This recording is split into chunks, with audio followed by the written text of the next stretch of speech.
दोस्तों, आज हम बात करेंगे सिंपल प्रेजेंट टेंस यानी कि साधा वर्तमान काल। अब दोस्तों, मैं आपको ये नहीं बताऊंगा कि इसकी पहचान ता है, ती है, ते है। मैं आपको अंग्रेजों की तरह सिखाऊंगा। अब एक अंग्रेज इस टेंस को कब यूज कर सकता है, इसके यूजेस कब कब है, पहले हम वो देखते हैं। ओके, सबसे पहले तो जो डेली का रूटीन है, जो हम लोग रोज करते हैं, उसके लिए टेंस का यूज किया जाता है। दूसरा, जो यूनिवर्सल ट्रूथ है, जो चिरंतन सत्य है, जैसे सूरज पूरब में उगता है, पृथ्वी सूरज के चक्कर लगाती है, ये सत्य है, उस समय इस टेंस का प्रयोग करते हैं। और कोई साइंटिफिक फैक्ट हो, साइंस की कोई फैक्ट हो, उस समय इस टेंस का प्रयोग करते हैं। अब हम इसका स्ट्रक्चर देखेंगे और फिर आपको मैं थोड़ा डिटेल में इसको समझाऊंगा। अब ये टेंस का जो स्ट्रक्चर है वो है सब्जेक्ट और उसके बाद एक्शन। पहले सब्जेक्ट आएगा और सब्जेक्ट के बाद डायरेक्ट आपको एक्शन लगाना है, ना बीच में एम आएगा, ना इज आएगा, ना आईएनजी आएगा। ये आपको ध्यान में रखना है, क्योंकि बहुत सारे स्टूडेंट इसमें एम का भी प्रयोग करते हैं, क्योंकि ज्यादातर स्टूडेंट को ऐसा लगता है कि आई आया तो आई के बाजू में एम आना ही चाहिए। नहीं, जो सिंपल प्रेजेंट टेंस है वहां पर हम सब्जेक्ट और उसके बाद हम डायरेक्ट एक्शन लगाएंगे। अब थोड़ा इसको डिटेल में जानते हैं। जैसे मैंने आपको बोला कि जो हमारा डेली का रूटीन है, जो हम लोग रोज करते हैं, उस समय इस टेंस का प्रयोग करते हैं। अब एग्जांपल देखते हैं। मान लेते ये लड़का है जिसका नाम है रवि। अब उसकी सुबह हुई, गुड मॉर्निंग, और ये उसकी गुड नाइट। तो गुड मॉर्निंग से लेके गुड नाइट तक कुछ तो काम करता है वो, या फिर बिस्तर पे ही उसकी गुड मॉर्निंग होती है और बिस्तर पे ही उसकी गुड नाइट होती है, ऐसा तो होता नहीं है। कुछ तो करता है वो, जैसे वो तैयार होता है, स्कूल जाता है, लेक्चर्स अटेंड करता है, दोपहर का लंच करता है, ट्यूशन जाता है, स्टडी करता है, मोबाइल यूज करता है, कुछ तो एक्टिविटी पूरे दिन में करता है। उसकी बात छोड़ो, अब हम हमारी बात करते हैं। जब हम सुबह में उठते हैं और रात को सोते हैं तो पूरे दिन में हम कुछ तो एक्टिविटी करते हैं, ठीक है। जैसे हम नहाते हैं, नाश्ता करते हैं, ऑफिस जाते हैं या स्कूल जाते हैं, पढ़ाई करते हैं, पेपर पढ़ते हैं, टीवी देखते हैं, तभी तो हमारा दिन जो है वो पसार होता है, स्पेंड होता है, ठीक है। तो दोस्तों, अब इसका कुछ नाम दे देते हैं। मान लेते हैं इसका नाम है रवि। अब रवि सुबह में उठता है, मतलब गेटअप, उठना मतलब गेटअप। उसके बाद वो तैयार होता है, गेट रेडी। उसके बाद वो स्कूल जाता है, गो टू स्कूल। उसके बाद वो 5 लेक्चर्स अटेंड करता है, अटेंड 5 लेक्चर्स। उसके बाद वो घर आता है, कम टू होम। फिर वो लंच करता है। अब खाने के लिए हम हैव का भी प्रयोग कर सकते हैं, टेक का भी प्रयोग कर सकते हैं और ईट का भी प्रयोग कर सकते हैं। मैं यहां पे हैव लूंगा, हैव लंच, ठीक है। अब उसके बाद वो आराम करता है, फिर ट्यूशन जाता है। अभी यही रूटीन अगर रवि को इंग्लिश में बोलना है तो वो कैसे बोलेगा?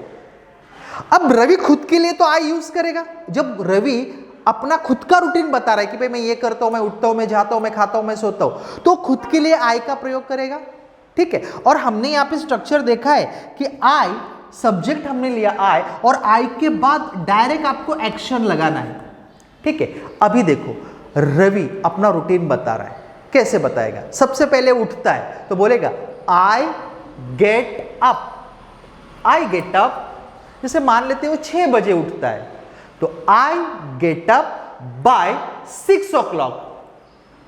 टाइम के आगे दोस्तों हमें एट या तो बाय लगाना पड़ता है, जैसे हम लोग हिंदी में भी लगाते हैं, गुजराती में भी लगाते हैं या मराठी में भी लगाते हैं। अगर मैं आपको पूछूं कि आप ऑफिस कब जाते हो, तो आप मुझे ऐसा बोलोगे, मैं ऑफिस 10 जाता हूं, 10 बजे जाता हूं। तो हम लोग हिंदी में बजे लगाया, उसी तरीके से इंग्लिश में या तो एट लगाना है या तो बाय लगाना है, ठीक है।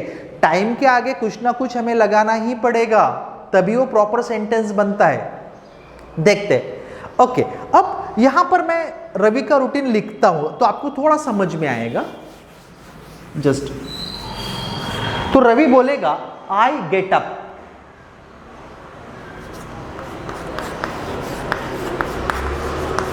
I get up by 6 o'clock। उसके बाद वो तैयार होता है तो बोलेगा I get ready by 6:30। उसके बाद I go to school। दोस्तों यहां पे देखो, मैं ना तो am लगा रहा हूं ना ing लगा रहा हूं, गोइंग भी नहीं बोल रहा हूं मैं, सिर्फ I go to school by 5 o'clock, yeah sorry 7:30। after that I attend 5 lectures, I attend 5 lectures। after that I come to home by 2 o'clock, then I have lunch by 2:30। after that I take rest for some time, then I go to the tuition class by 4 o'clock। I attend tuition, then I come back to home by 6 o'clock। after that I study for some time, then I watch a TV for some time, then I have dinner by 8 o'clock and I go to the bed by 10 o'clock।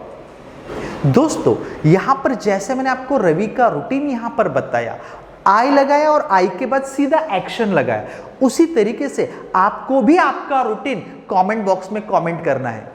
कुछ नहीं करना है, आई और आई के बाद जो आप काम करते हो, आते हो तो कम, जाते हो तो गो, खाते हो तो have, I come, I go, I have, I sit और बाय लगा के आपको टाइम लगा देना है कि आप कितने बजे खाते हो, ठीक है। और कनेक्टर्स लगाना है, after that, after that, after that, इस तरह से। जैसे पहला सेंटेंस पूरा हुआ I get up, after that एक कनेक्टर है जोड़ने के लिए, I get ready, after that I go to school, after that. तो इसी तरीके से आप अपना रूटीन जो है आप मुझे कमेंट बॉक्स में कमेंट कीजिएगा। अब ये हो गया हमारा डेली रूटीन, और थोड़ा मैं डिटेल में जाता हूं कि ये टेंस हम कब यूज करते हैं, ठीक है। जस्ट वेट मिनट, इसको मैं क्लीन कर देता हूं। देखो दोस्तों, ये जो सिंपल प्रेजेंट टेंस है, ये हम लोग अभी अभी मैंने आपको बताया, ऐसा काम जो हम लोग डेली करते हैं, मतलब जो हमारा डेली का रूटीन है उस समय यूज करते हैं। उसके लिए हम फॉर्मूला यूज करते हैं आई, और आई के बाद एक्शन, ठीक है। अब मैं रोज कौन कौन से काम करता हूं वो मैं यहां पे आपको गिनवाऊंगा। मैं रोज नहाता हूं, आई टेक अ बाथ। मैं मराठी बोलता हूं, आई स्पीक मराठी। मैं इंग्लिश बोलता हूं, आई स्पीक इंग्लिश। मेरा रोज का ही है। तो जो काम हम डेली करते हैं, जो काम हम रोज करते हैं, उसके लिए आई के बाद एक्शन आता है, ये हमने देखा। जैसे मैं पढ़ाता हूं, मैं इंग्लिश पढ़ाता हूं, मेरा रोज का है, तो मैं बोलूंगा आई टीच इंग्लिश, ठीक है। मैं 1 बजे लंच करता हूं, मेरा रोज का है, I have lunch bye 1 o'clock। मैं घड़ी पहनता हूं, मेरा रोज का है, आई वियर अ वॉच। मैं मंदिर जाता हूं, मेरा रोज का है, तो मैं बोलूंगा आई गो टू द टेम्पल। तो दोस्तों, आपको ऐसी कौन कौन सी एक्टिविटी आपकी खुद की कि आप रोज करते हो, ऐसे 2, 4, 5 सेंटेंस आपको इंग्लिश में बोलना है और उसका कमेंट आपको कमेंट बॉक्स में मुझे उसकी कमेंट करना है। आगे बढ़ते हैं। जैसे मैंने अभी आपको बताया कि ऐसा कोई काम होता है कि जो हम लोग डेली करते हैं, उसके लिए आई के बाद एक्शन आता है। कोई ऐसा काम होता है जो हम लोग डेली नहीं करते, वीकली करते हैं, वीकली रूटीन। उसके लिए भी दोस्तों आपको आई के बाद एक्शन, यानी सब्जेक्ट के बाद आपको एक्शन लगाना है, जो वीकली करते हैं। एग्जाम्पल, अब दोस्तों मैं मेरे जो नाखून हैं वो रोज नहीं काटता हूं, मैं वीकली काटता हूं। तो मैं बोलूंगा आई ट्रिम या I cut my nails once in a week. मैं हर सोमवार के दिन उपवास करता हूं। मैं रोज उपवास नहीं करता हूं, लेकिन हर सोमवार के दिन, हफ्ते में सिर्फ एक बार। मैं यहां पे यह कहना चाह रहा हूं कि जो काम हम हफ्ते में एक बार करते हैं उसके लिए भी आई के बाद एक्शन आता है। जैसे मैं सोमवार के दिन उपवास करता हूं, I keep fast on Sunday, sorry Monday, I keep fast on Mondays. मैं रविवार के दिन स्पेशल ब्रेकफास्ट करता हूं, रोज नहीं, रविवार के दिन। तो मैं बोलूंगा I have special breakfast on Sundays. Sunday के दिन मैं मेरे बाल धोता हूं, मैं रोज नहीं धोता हूं, वीकली धोता हूं। तो मैं बोलूंगा I wash my hair on Sundays. Clear दोस्तों? तो कोई ऐसा काम होता है जो हम लोग डेली करते हैं, कोई ऐसा काम होता है जो हम लोग वीकली करते हैं, कोई ऐसा काम होता है जो हम लोग मंथली करते हैं, मंथली रूटीन। उसके लिए भी सब्जेक्ट के बाद एक्शन, यानी कि आपको आई के बाद एक्शन लगाना है। जैसे अब जो काम हम लोग मंथली करते, रोज नहीं, डेली नहीं, मंथली। जैसे अगर आप जॉब करते हो तो क्या आपको रोज पगार मिलता है? नहीं, मंथली पगार मिलता है। तो आई और आई के बाद एक्शन, आपको बोलना है I get salary once in a month. Once in a month का मतलब होता है महीने में एक बार। ठीक है? जैसे आपका कोई ईएमआई चल रहा है, घर का ईएमआई है, मोबाइल का ईएमआई है, एलआईसी का प्रीमियम है, तो आप मंथली अगर देते हो तो आपको बोलना पड़ेगा I pay house rent on first date of every month, या आई पे हाउस रेंट या house EMI once in a month. मतलब दोस्तों यहां पर आपको मैं एक चीज क्लियर कर दूं, आई के बाद एक्शन हम कब लगाते हैं? जब रिपीटेशन होता है, जब साइकिल चलती है। एग्जाम्पल, कोई ऐसी साइकिल होती है जो डेली की होती है, मतलब डेली रिपीटेशन होता है। जैसे कि मैं रोज नहाता हूं, तो आज मैंने नहाया, फिर कल नहाऊंगा, फिर कल नहाऊंगा, फिर नहाऊंगा, फिर, मतलब ये साइकिल चल रही है, रिपीटेशन हो रहा है। तो ये डेली की साइकिल है। कोई वीकली साइकिल होती है, जैसे कि आज मैंने शेविंग किया, फिर अगले वीक करूंगा, फिर अगले वीक करूंगा, फिर अगले वीक करूंगा। साइकिल तो चलेगी, ऐसा तो नहीं कि मैंने आज शेविंग किया फिर लाइफ टाइम करूंगा ही नहीं। मतलब जो एक्शन मेरे लाइफ में रिपीटेटिव हो रहा है, बार बार वो आ रहा है, कुछ समय के बाद उसके लिए हम आई के बाद एक्शन लगाते हैं। ठीक है? कोई ऐसी साइकिल होती है जो मंथली होती है, जैसे कि आपको इस महीने में पगार मिला, तो क्या कभी मिलेगा ही नहीं? अगले महीने भी मिलेगा, उसके अगले महीने मिलेगा, उसके अगले महीने मिलेगा। साइकिल चल रही है, तो जहां पे भी साइकिल चलेगी वहां पर आप सब्जेक्ट के बाद एक्शन लगाना है।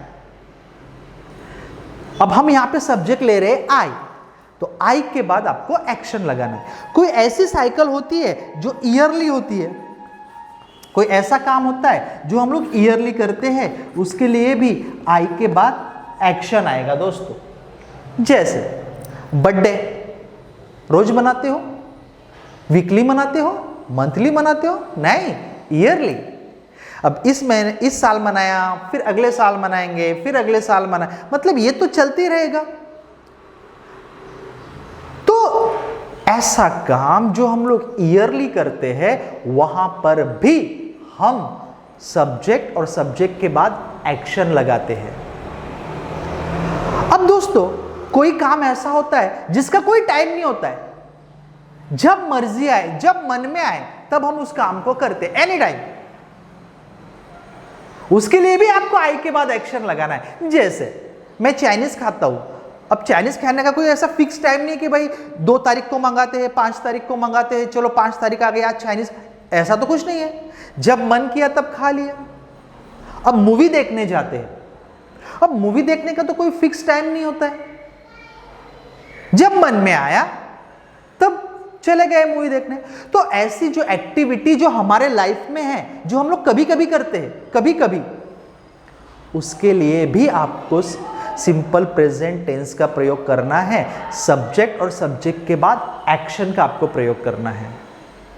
ओके दोस्तों, तो देखो सिंपल प्रेजेंट टेंस मैंने आपको स्टार्टिंग में ही बताया था कब कब यूज करते हैं, जो हम डेली करते हैं। अब उसमें थोड़ा मैं ऐड करूंगा, जो वीकली करते हैं, जो मंथली करते हैं, जो ईयरली करते हैं, या जब हमारे मन में आता है तब करते हैं, उस समय भी हम सिंपल प्रेजेंट टेंस का प्रयोग करेंगे। और उसका जो स्ट्रक्चर है वो है सब्जेक्ट और सब्जेक्ट के बाद एक्शन। अब मैंने आपको बताया था कि जो यूनिवर्सल ट्रूथ है उसके लिए भी इस टेंस का यूज किया जाता है, जैसे कि सूरज पूरब में उगता है। अब ये सत्य है, आप 100 साल बाद, 500 साल बाद भी अगर आप किसी को पूछोगे तो सूरज पूरब में ही उगेगा, ये यूनिवर्सल ट्रूथ है। तो वहां पे भी इस टेंस का प्रयोग करेंगे। हम कहेंगे the sun rises in the east. पृथ्वी सूरज के चक्कर लगाती है, ये ट्रूथ है, ये कभी आप इसको झुठला नहीं सकते हो। The earth moves around the sun. तो जो यूनिवर्सल ट्रूथ है उसके लिए भी दोस्तों सिंपल प्रेजेंट टेंस का यूज किया जाता है। और जो साइंटिफिक फैक्ट होती है, जैसे पानी 100 डिग्री सेल्सियस पे उबलता है, फैक्ट है। Water boils at 100 degree Celsius. तो दोस्तों आज मैंने आपको सिंपल प्रेजेंट टेंस का उपयोग कब कब किया जाता है, उसका स्ट्रक्चर क्या है वो समझाया। अगले पार्ट में मैं आपको समझाऊंगा कि अगर मुझे थर्ड पर्सन के बारे में बोलना है तो मैं कैसे बोल सकता हूं, और उसके क्वेश्चन आंसर अगर मुझे करना है तो कैसे करना है, यह आपको मैं नेक्स्ट पार्ट में समझाऊंगा। होपफुली आपको समझ में आया होगा। अगर वीडियो अच्छा लगे तो कमेंट कीजिएगा, लाइक कीजिएगा, और अगर आप हमारे चैनल पे नए हो तो सब्सक्राइब कीजिए, और अगर आपको अच्छा लगे तो दूसरों को शेयर कीजिए। Thank you.